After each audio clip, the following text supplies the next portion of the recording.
Alors vous avez été extrêmement nombreux à me demander une deuxième vidéo sur le planning de révision, mais cette fois en intégrant les cours. Donc c'est ce qu'on va faire tout de suite dans cette vidéo. Bien sûr, je vous encourage, si ce n'est pas encore fait, à regarder la vidéo complète sur comment on réalise un planning de révision. Ça c'est super important. Puis ensuite, tout de suite après, vous allez regarder la deuxième vidéo que je vous mets là tout de suite. C'est comment intégrer la méthode DJ dans votre planning de révision. D'accord? Et puis ensuite, une fois que vous avez vu ces deux vidéos là, vous revenez ici et puis on va travailler concrètement sur le planning de révision. Bonjour à tous, j'espère que vous allez bien, c'est Eti, je suis enseignant et coach PASSLAS et j'accompagne des dizaines d'étudiants chaque année pour la réussite de leur concours de première année. Il y a sur cette chaîne YouTube bien sûr plusieurs centaines de vidéos, cours et méthodes, donc n'hésite pas, si ce n'est pas encore fait, à t'abonner à cette chaîne YouTube. Voilà, c'est bon, c'est fait?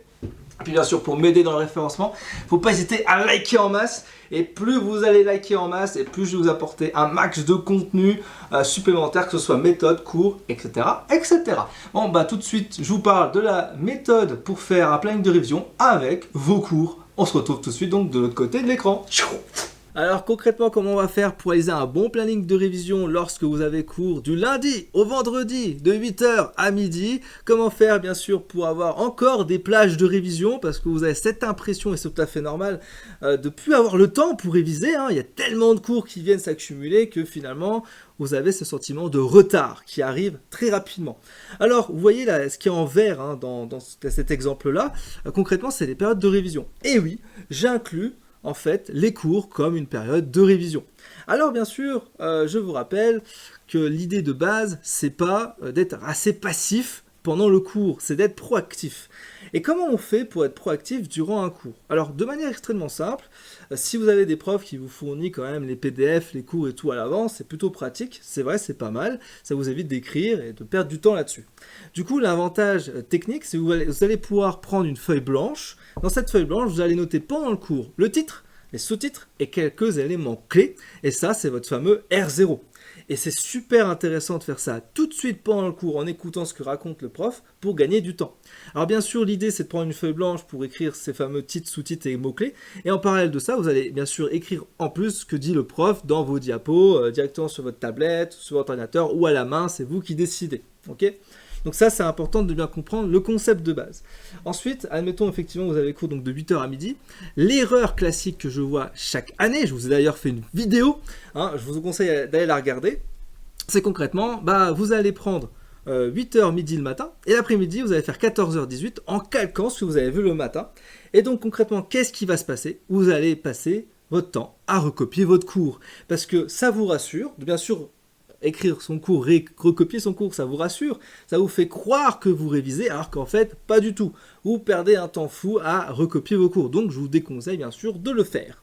Alors, l'idée en fait, c'est d'essayer de leurrer son cerveau, j'arrête pas de le répéter, et c'est vrai que ça fait un petit peu peur. Pourquoi? Parce que vous avez ce sentiment, en tout cas, de vous dire que si vous révisez pas le jour même les cours que vous avez vus le matin, vous êtes en retard. Dans votre tête, vous êtes en retard, ok? C'est totalement faux. Il faut tout le temps avoir une projection. Par exemple, un cours sur la membrane plasmique, d'accord? Vous avez par exemple le cours du lundi 5, là, qu'on voit ici, on va dire que c'est de 8h à 9h. Vous ne devez pas le voir l'après-midi en entier, ça c'est une connerie. Vous devez le projeter sur environ 6 semaines de travail. Alors ça paraît comme ça vraiment très lointain, mais je vous assure que vous aurez énormément de meilleurs résultats là-dessus. Pourquoi? Parce qu'en fait, l'idée, c'est de faire en sorte que 1 heure de cours égale 1 heure de révision, mais intelligemment. C'est-à-dire qu'en gros, vous allez faire 4 sessions de révision de 15 à 30 minutes. Donc grosso modo, l'équivalent horaire, c'est 1 à 2 heures par heure de cours. Alors que grosso modo, lorsque vous prenez un cours que vous voulez réviser l'après-midi, après vous avez tendance à vouloir réviser les autres jours, vous allez passer plusieurs dizaines d'heures souvent pour des cours. Ça peut être 5, 6, 7, 8, 10 heures pour un seul cours d'1 heure. Ça vous fait perdre énormément de temps, alors que c'est pas très efficace, d'accord?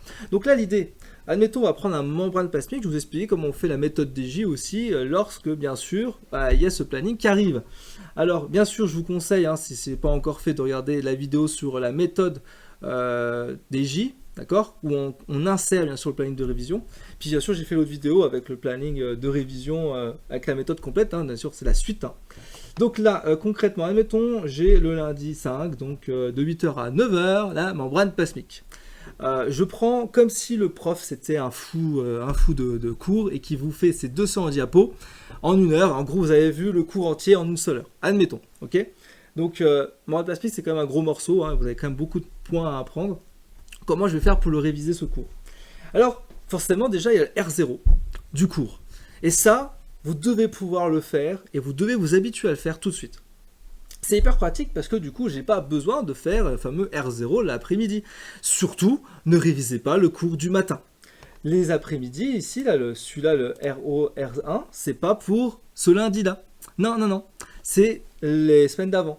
Donc en fait, le R0 là qu'on voit du lundi 5, ben, je vais reprendre le R0 ou le R1. C'est pour ça que j'ai mis RO, R1, c'est au cas où que ça soit plus difficile. Dans ce cas-là, le mardi 6.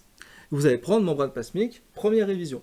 Et ensuite, vous allez définir si vous allez plutôt réviser le jeudi 8 en R2, ou alors plutôt le vendredi ici, en retard de la semaine, donc il vous projetera dans une méthode DJ, ou alors le samedi. Vous voyez, il y a quand même une plage horaire assez large pour pouvoir intégrer une méthode DJ efficace. Donc c'est vous qui définissez. Moi, je vous conseille vivement d'aller sur le samedi, d'accord? C'est quand même vachement plus puissant et beaucoup plus efficace, clairement. Ok? Donc voilà, vous allez là-dessus. Et puis, admettons, vous avez un autre cours, cytosquelette. Alors, ce qui est bien, c'est que vous allez définir des degrés de priorité, mais ainsi des degrés de difficulté. Pour moi, le cytosquelette, c'est un chapitre que je trouve plutôt facile. Au lieu de mettre 4 révisions, il peut se faire en 2 ou 3 révisions. Donc du coup, c'est un peu plus facile. Le R0 va s'assimiler beaucoup plus rapidement dès la première heure de cours. Et ensuite, vous allez pouvoir mettre un R1 un petit peu plus lointain, genre admettons le mercredi 7. Vous allez mettre donc le R1 à cette période-là. Et puis, comme c'est un chapitre assez court, vous pouvez du coup le définir une plage horaire beaucoup plus petite, d'accord? Au lieu de travailler une demi-heure, pour travailler 15 minutes, juste sur une toute petite partie d'un cours. Ok, par exemple, microtubule, et puis un R2 sur, par exemple, microfilament, etc. etc. Ok? Donc c'est ça en fait, une méthode DJ, c'est pas rigide, c'est quelque chose qui est assez élastique. C'est vous qui définissez comment vous allez mettre en place la méthode DJ et comment vous faites en sorte que tout ça se goupille. Je vous conseille également de regarder la vidéo sur la grille DJ, comment on fait pour la remplir, je vous invite à la regarder, c'est super intéressant. J'explique concrètement comment on fait pour allier planning et grille DJ. Ok? Donc voilà. Donc là, j'ai pris en compte bien sûr un planning où vous avez cours le matin de 8h à midi. Vous avez aussi pour ça, un certain nombre d'entre vous bien sûr des TD qui vont apparaître l'après-midi. Et donc du coup, c'est vrai que des fois, ça peut un peu interférer. Donc dans ce cas-là, ce que je vous conseille, c'est et volontairement, j'ai mis en violet, vous avez vu, hein, repos, loisirs, etc. Vous allez pouvoir intercaler justement des moments où il n'y avait pas le temps de réviser à cette période-là. D'accord? C'est pour ça qu'il y a quand même beaucoup de violet et c'est volontaire de ma part. Okay, comme ça vous permet d'avoir un petit peu de temps libre. Ensuite, il y a deux choses aussi qu'il faut voir. C'est que, bon, je ne parle pas bien sûr d'école du tutorat ou d'école des prépas. Hein, le soir, pour ceux qui ont pris les prépas, effectivement, ça va vous faire perdre pas mal de temps, je pense, parce que vous n'aurez plus beaucoup de temps de réviser, vous serez fatigué et tout. Mais pour l'école des tutorats, faites-le, parce que ça peut vraiment être intéressant. Surtout si vous révisez directement à la BU, ça peut être pas mal. Voilà. Ok, donc c'est important de bien prendre en compte ça. Moi, j'ai pris en compte aussi la journée, le déjeuner midi 13h30, comme si vous allez refaire du transport pour aller chez vous réviser. J'ai pas pris en compte le fait que vous allez à la BU. Je vous déconseille d'aller à la BU toute la semaine. Allez-y peut-être 1 fois, 2 fois par semaine, mais pas toute la semaine. Enfin, je trouve que c'est pas forcément hyper efficace d'avoir tout le temps des gens autour de soi, sauf si vous prenez des box. Voilà, sauf si vous révisez des box. Ok. Alors la première chose que vous allez faire, une fois l'après-midi, c'est que vous allez faire, donc j'ai mis ici une première tâche qui est finalement une to-do list des priorités à mettre en place tout de suite. Grosso modo, vous avez vu le matin des cours et vous allez faire en fait un peu un screenshot de qu'est-ce que vous avez vu le matin en 5 minutes. En gros, c'est quel est le titre du chapitre, est-ce que c'était difficile, est-ce que j'ai retenu quand même quelques bricoles, et puis du coup vous allez le mettre dans une liste, hein, tout simplement de priorités. Bon maintenant, je vais le définir. À mon avis, celui-ci serait pas mal de le voir demain, puis celui-ci serait pas mal de le voir dans 2 jours. Vous définissez voilà, un ordre de priorité par rapport au cours. Ensuite, un autre point essentiel, là j'ai dit effectivement que c'était un exemple, vous avez que des cours de biologie cellulaire, admettons, des trucs, vous n'avez que des trucs à apprendre, mais admettons, souvent vous avez aussi des cours bien sûr chimie générale, chimie organique, biophysique, biostatistique. Bon bah ce genre de cours, moi je vous conseillerais d'éviter d'y aller si possible, pour une simple raison, c'est que c'est pas des cours à apprendre par cœur. Vous avez bien sûr des notions de cours, mais ces notions de cours vous pouvez les retrouver facilement, régulièrement un peu partout finalement. C'est des trucs qui reviennent entre chaque fac, c'est la même chose, hein. Et puis du coup bah vous avez juste à vous entraîner. Donc en fait, chimie organique, chimie générale, biophysique, biostatistique, c'est que de l'entraînement. Donc c'est les fameux E1, E2, voilà, les exemples exercices, et puis Q1, donc par exemple pour faire des QCM. Voilà, si vous voulez. Et je vous conseille effectivement de faire en fait un petit peu d'exercice chaque jour sur cette période-là. Ok, c'est ça qui est important. Donc voilà, dans cette vidéo, j'espère vous avoir expliqué en tout cas en détail ce qu'il fallait comprendre par rapport aux cours, comment on fait pour intégrer la méthode DJ, même si on a des cours qui arrivent et qui se cumulent et qui se cumulent et qui se cumulent. C'est vrai que ça peut paraître difficile, mais tous les chapitres ne se mettent pas en méthode DJ, d'accord? Même dans les chapitres de biologie cellulaire, si vous définissez, par exemple, cytosquelette pourrait très bien ne pas être une méthode DJ. Tellement que le chapitre, pour moi, il semble assez facile, accessible, vous pouvez le faire en one shot, c'est-à-dire une révision, une fois, deuxième fois, puis c'est bon.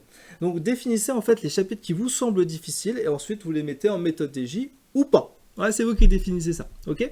Donc voilà, concrètement, tu sais mettre en place maintenant un super planning de révision en intégrant les cours de ta faculté. Si tu as bien sûr la moindre question, n'hésite pas à me le dire en commentaire de cette vidéo. Je vous répondrai, hein, vraiment, je réponds à tous les commentaires. Et puis bien sûr, si tu as besoin d'être accompagné avec un suivi hebdomadaire du contenu dans un espace personnel avec bien sûr des QCM, des fiches, des flashcards, etc. etc. Et bah dans ce cas-là, il ne faut pas hésiter à prendre l'option Super Coach. Vous avez le lien en description de cette vidéo. Je vous retrouve pour une prochaine vidéo. Je vous dis à très vite. Ciao, ciao, ciao, ciao, ciao!